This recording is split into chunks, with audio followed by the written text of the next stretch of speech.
set upon the walls. Wherever we are, whoever you are, wherever you are a watchman set upon the walls. Go ahead. O Ghana, which shall never hold their peace, day nor night. Tell somebody, if you hold your peace, something will go wrong. Something will go wrong. Ye that make mention of the Lord, keep not silence. Don't keep silent. And give him no rest till he establish and till he make Ghana a praise in the earth.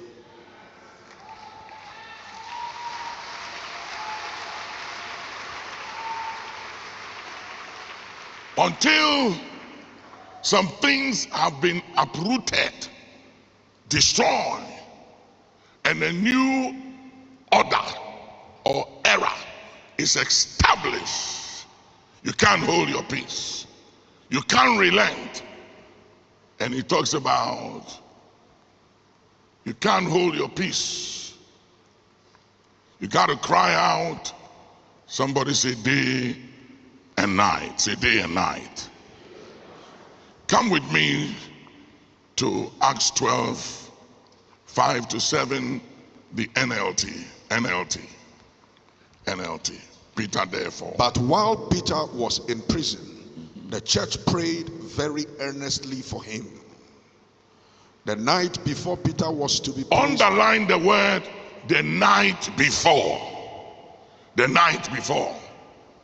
Just before the enemy's agenda for the life of Peter would have been executed, there was an intervention. And hear me, the intervention did not come because Peter was the head of the church. The intervention didn't come because he was gifted, because he was anointed, because his shadow fell on the sick and healed the sick. The intervention didn't come because he was a prophet, an apostle, an archbishop, or a bishop, or because he walked with Jesus. The intervention came as a result of the corporate body praying, interceding, standing in the gap without ceasing for Peter's release.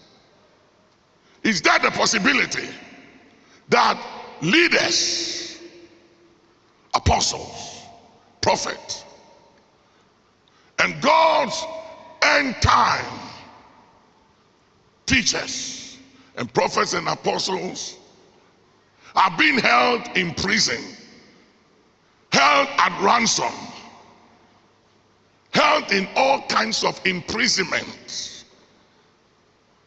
and until the church stands in the gap to make intercession for them, there is a possibility that so many of God's children all over the nations and leaders may not make it. That possibility is there. Can you just imagine what would have happened to Peter if the church had not prayed? So look at what happens when the church doesn't pray. Stephen was stoned, died prematurely. May that not be your portion in this life. Then James died prematurely because the church wasn't praying at that time.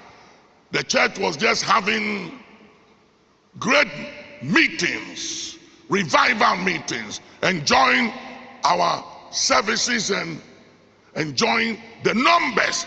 It looks like years ago a friend of mine told me something. He said, Nick, the game, he said this is what it is now. It's now about numbers. It's about numbers now. That is what it's all about, numbers. It's not about souls. It's about having souls to prove a point that you have the numbers. You have the numbers, and therefore you the man and you the women of the time. James was murdered. The church was still in existence. The church was still functioning. And because they weren't praying, James, Stephen were murdered prematurely. I pray that in our lifetime, let none of God's choice servants and anointed be taken before their time. Let any such mood be intercepted in the name of Jesus. Say yes.